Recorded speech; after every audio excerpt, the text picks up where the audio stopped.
वालेकुम student, my name is ज़ीना हबीब और आज जो है हम प्रॉब्लम 3 डिस्कस करेंगे। ठीक है, प्रॉब्लम 3 जो है वो क्या है हमारे पास, helicopter is ascending at a rate of 12 metre per second.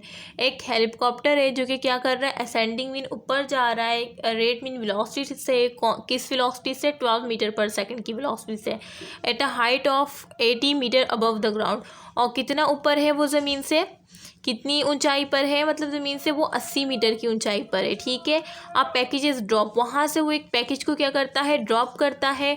How long does the package take to reach the ground, यानी कितना टाइम लगाता है पैकेज पहुँचने में ग्राउंड तक, यानी ग्राउंड तक पहुँचने में पैकेज को कितना टाइम लगता है। मीन हमें यहाँ पे क्या मालूम करना है, टाइम मालूम करना है। ठीक है, सो टाइम मालूम करते हैं। अच्छा, ये आपको क्या दिया था डेटा में, फॉर हेलीकॉप्टर के लिए वेलोसिटी दी थी 12 मीटर पर सेकेंड, हाइट दी थी 80 मीटर, बस आपको यही मालूम था। अब मैं आपको डायग्राम की मदद से बताती हूँ। देखें, ये एक हेलीकॉप्टर है जो कि एक पैकेज को क्या कर रहा है, ड्रॉप कर रहा है। ठीक है, और इसकी वेलोसिटी 12 मीटर पर सेकेंड है हेलीकॉप्टर की। तो वो जिस पैकेज को ड्रॉप कर रहा है, ठीक है, उसकी भी वेलोसिटी क्या है, 12 मीटर पर सेकेंड जो है, यानी वो उसी से पहले ऊपर जाएगा। ठीक है, जब भी कोई चीज़ वो ड्रॉप करता है हेलीकॉप्टर, तो वो पहले ऊपर थोड़ा सा फासला तय करती है, कोई भी जो चीज़ होती है, सही है, फिर उसके बाद वो ज़मीन तक आती है। जिस तरह से जैसे ही पैकेज को ड्रॉप किया, वो उसी वेलोसिटी से अपवर्ड मूवमेंट उसने शो की। ठीक है, यानी उसी वेलोसिटी से, मतलब 12 मीटर पर सेकेंड, यानी इनिशियल वेलोसिटी पैकेज की क्या हुई, फॉर अपवर्ड मूवमेंट के लिए 12 मीटर पर सेकेंड, और फिर क्या हुई, थोड़ी देर वहाँ पे जाके, मतलब ऊपर जब मूवमेंट की, अपवर्ड मूवमेंट की, उसके बाद उसकी फाइनल वेलोसिटी क्या हो गई, ज़ीरो हो गई।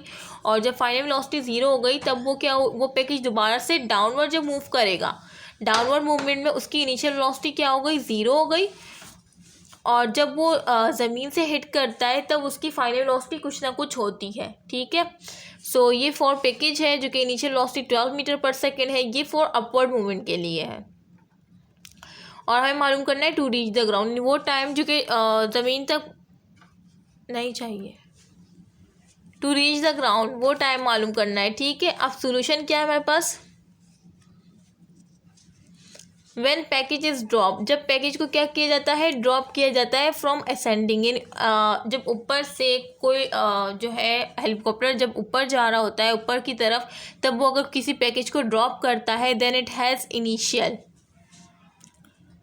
तब जो उसकी इनिशियल स्पीड होती है वो क्या होती है, इक्वल हो जाती है टू स्पीड ऑफ हेलीकॉप्टर। यानी जो भी चीज़ वो ड्रॉप कर रहा है, जो भी पैकेज वो ड्रॉप कर रहा है, उसकी इनिशियल, उसकी जो स्पीड होगी ना इनिशियल, वो बराबर हो जाएगी किसकी स्पीड के, हेलीकॉप्टर की स्पीड के। ठीक है, जैसे 12 मीटर पर सेकेंड थी, तो पैकेज की भी इनिशियल क्या हुई, 12 मीटर पर सेकेंड। ठीक है, वेलोसिटी जो है। अच्छा, hence it first move up, वो पहले मूव अप करेगी, जाएगी, जैसे मैंने बताया पहले मूव अप करेगी, but as a free body, उसके बाद वो फिर फ्री होगी। ठीक है, फिर डाउनवर्ड मूव करेगी।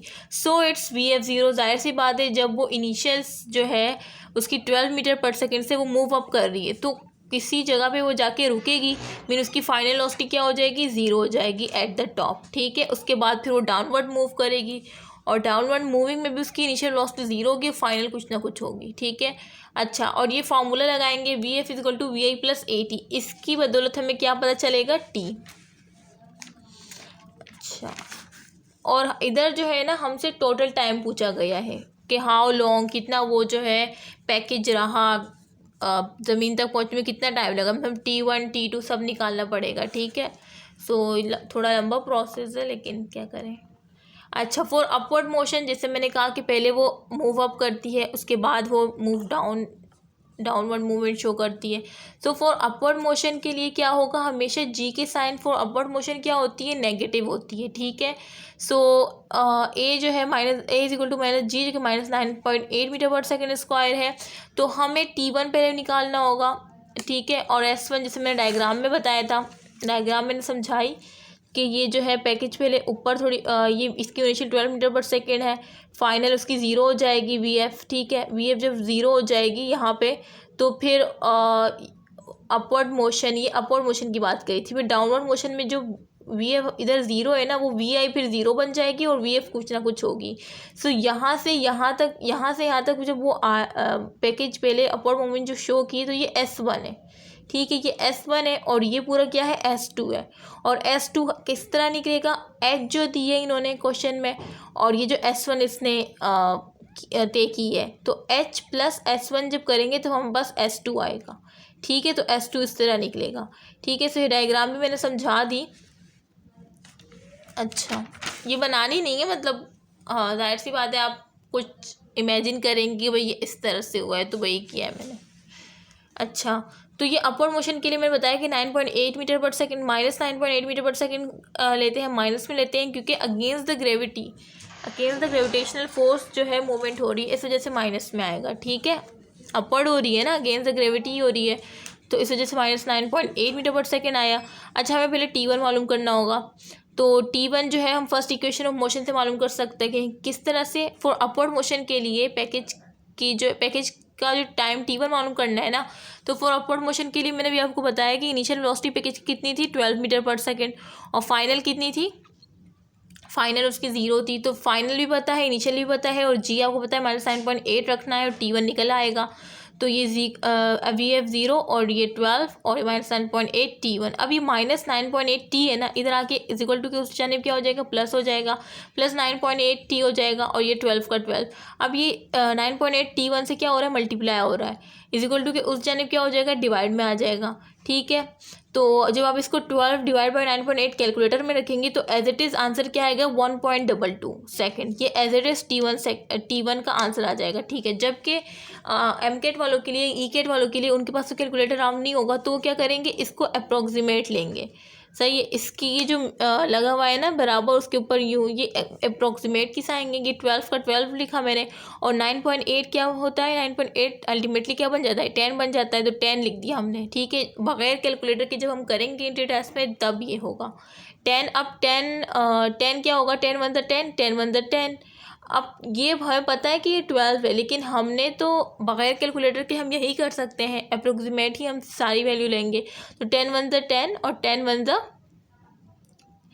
10 हो जाएगा, तो ये 1 पॉइंट, यानी 1 पॉइंट हमें पता है कि 1 पॉइंट समथिंग आंसर आएगा हमारा एज इट इज़ 1 नहीं आएगा, क्योंकि हमने अप्रोक्सीमेट लिया है, 1 पॉइंट समथिंग आएगा। और जब जो फर्स्ट ईयर वाले हैं उनका तो 1.22 एज इट इज़ आएगा। तो देखिए 1 पॉइंट समथिंग, ये 12 था, 2 अदद हमने छोड़े, तो 1.2 लगा ले हम इस तरह से, ठीक है। वैसे 1 पॉइंट अगर भी हमें पता है ना, तो 4 ऑप्शन में से कोई एक ऑप्शन 1 पॉइंट समथिंग होगा, ठीक है। सो उसको टिक करना होगा। सो ये जो है ट्रिक थी उनके लिए जो इंटर टेस्ट देंगे, बाकी फर्स्ट ईयर वालों की जिम्मेदारी है कैलकुलेटर में एज पुट करना है। अच्छा, अब T1 निकल आया, अब S1 किस तरह निकालेंगे। S1 जो है वो फॉर अपवर्ड मोशन के लिए हमने 2as VF square minus VI square third equation of motion लगाई। VF भी पता है, VI भी पता है हमें, 2 तो 2 ही लगा देंगे। A जो है ना, ये भी हमें मालूम है, एक क्या है हमारा, हम जी लेंगे, यानी माइनस 9.8 लेंगे, क्योंकि फॉर अपवर्ड मोशन माइनस में जी की वैल्यू माइनस में आएगी, ठीक है। अब ये देखें VF तो 0 हो जाएगा, VI 12 का क्या हो जाएगा, 144 माइनस, और ये 9.8 जब 2 से मल्टीप्लाई करेगा तो क्या हो जाएगा, 19.6, ठीक है। माइनस 19.6। अब माइनस से माइनस क्या हो जाएगा, कैंसिल आउट हो जाएगा, ठीक है। माइनस की बात ख़त्म। अब अगर आप जो फर्स्ट ईयर के स्टूडेंट है वो डायरेक्ट 144 को डिवाइड करेंगे 9.6 कैलकुलेटर में रखेंगे, और उनकी जो वैल्यू होगी वो क्या आ जाएगी, S1 is equal to 7.34 metre, ये उनकी क्या हो जाएगी, वैल्यू आ जाएगी, ठीक है। लेकिन MCAT वालों के लिए, ECAT वालों के लिए जो इंटर टेस्ट की प्रिपरेशन करें विदाउट कैलकुलेटर सॉल्व करेंगे, तो किस तरह करेंगे, अप्रॉक्सीमेट 144 तो ले लेंगे, लेकिन 19.6 क्या बन रहा है, 20 अप्रॉक्सीमेट, तो 20 ले लिया हमने, ठीक है। अच्छा, 20 ले लिया। अब हम क्या करेंगे, इसको हमने क्या किया, 2 1 2 और ये 0 का 0 10 आ गया, और 2 7 14 और 2 2 4, ठीक है। और फिर ये 2 5 10, 2 3 6 और 1 इधर चलेगा, 2 6 12। अब क्या है, ये 5 है और ये 36 है, तो 5 1 5, 5 7 35, सही 36 है। तो हमने अप्रोक्सीमेट जो है 7 पॉइंट समथिंग कुछ आंसर आएगा हमारा, 7.1 समथिंग।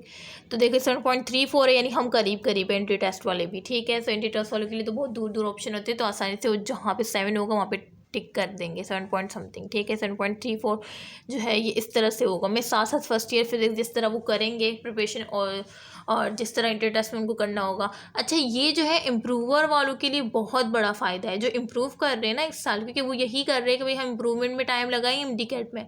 तो ये जो मेरा लेक्चर है ना, ये इम्प्रूवमेंट वालों के लिए भी है, मतलब इम्प्रूवमेंट वालों के लिए तो ज़रूरी है, क्योंकि वो इम्प्रूव करेंगे अगर फिज़िक्स तो उनके लिए फ़ायदा है, और इंटर टेस्ट में भी उनके लिए फ़ायदा है, क्योंकि मैं इंटर टेस्ट के लिए भी बता रही हूँ कि किस तरह उधर हमें किस तरह परफॉर्म करना पड़ेगा इसको, ठीक है।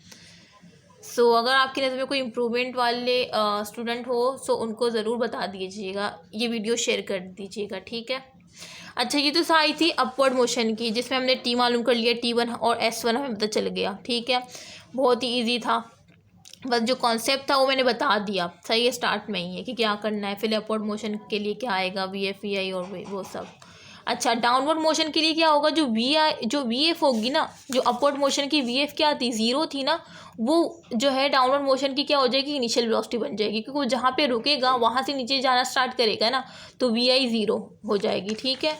तो यही कह रहे हैं कि VF जो थी ना, VI बार जो है 0 इन डाउनवर्ड मोशन के लिए, VF जो 0 थी ना वही VI हो जाएगी मीटर पर डाउनवर्ड मोशन के लिए, क्योंकि वो जहाँ रुकी, जहाँ पे वो स्टॉप हुई थी ना अपवर्ड से, वो यहाँ पे आई, ठीक है। फिर डाउनवर्ड जब जाएगी तो ये VF 0 हुई, तो मतलब VI भी 0 हुई, फिर VF कुछ ना कुछ होगी, ठीक है, ये इस तरह से।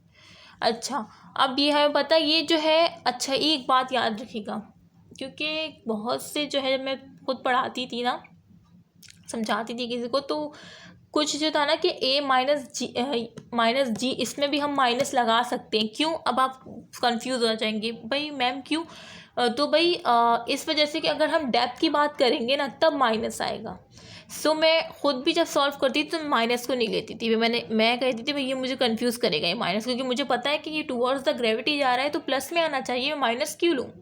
सो तब मुझे जो है पता चला कि ये माइनस इस वजह से आ रहा है, डेप्थ की वजह से। फिर मुझे पता भी चल गया, फिर भी मैं नहीं लगाती थी, क्योंकि मर्जी है आपकी कि आप लगाए या नहीं, क्योंकि कटे यहाँ पे हम सॉल्व करेंगे तो वो माइनस माइनस कट ही जाएंगे, ठीक है। सो वैसे इसमें फॉर डेप्थ के लिए -9.8 आता है, तो आपके अगर कोचिंग में किसी ने करवाया है तो इस वजह से आप कंफ्यूज ना हो, आप माइनस ना लगाएं, ठीक है, वो आप पे डिपेंड करता है। पर ये याद रखिए फॉर डेप्थ के लिए -9.8 ही आएगा। अच्छा, ये देखें G 9.8 मीटर पर सेकेंड, क्योंकि टूवर्ड्स द ग्रेविटी जा रहा है तो मैं प्लस में ले सकती हूँ, ठीक है।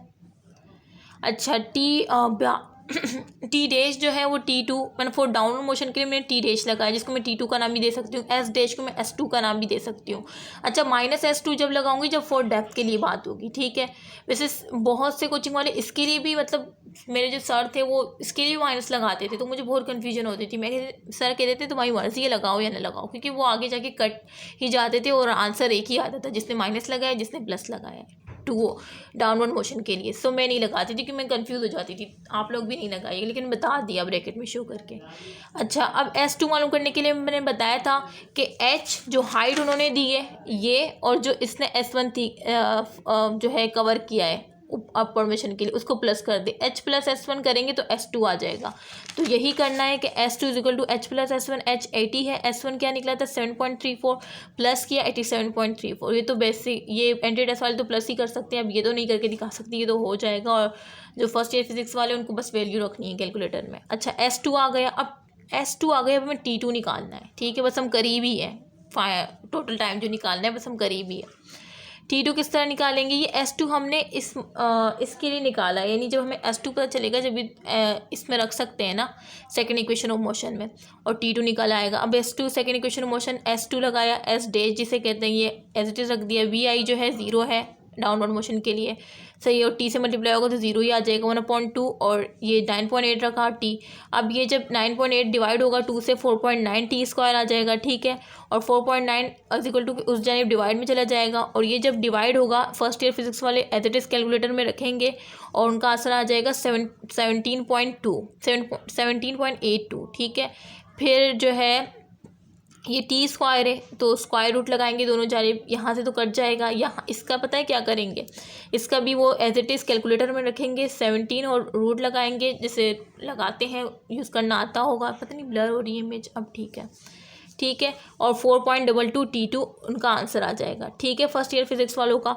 और 4.22 अब आपको टोटल टाइम मालूम करना है, तो T1 प्लस T2, T1 क्या था 1.22 आया था ना वो रहा, और T2 से 4.22 आया था, तो इसको प्लस किया तो 5.44 सेकेंड, ये हमारे पास टोटल टाइम आया जो हमारा आंसर है।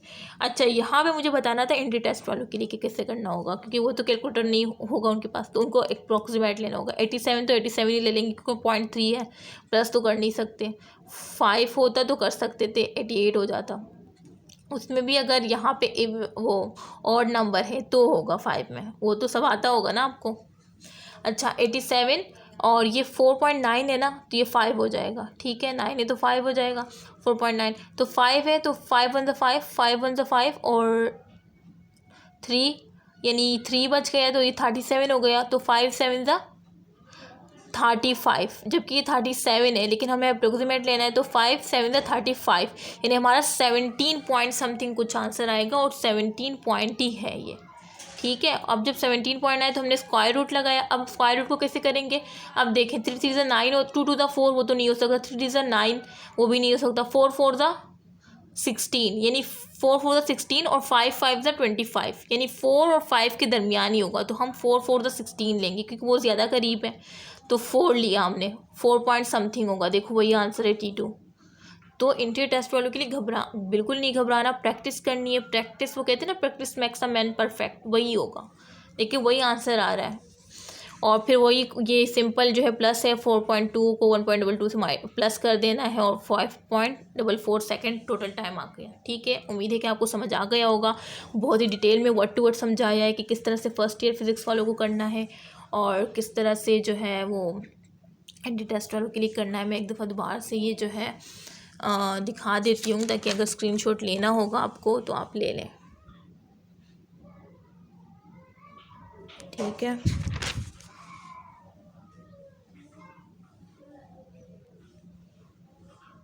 ठीक है, बस मैं वीडियो को एंड करने लगी हूँ। उम्मीद है कि आपको समझ आ गया होगा, और लाइक का बटन प्रेस करना ना भूलेगा, और अपनी दुआओं में याद रखिएगा। अल्लाह हाफ़िज़।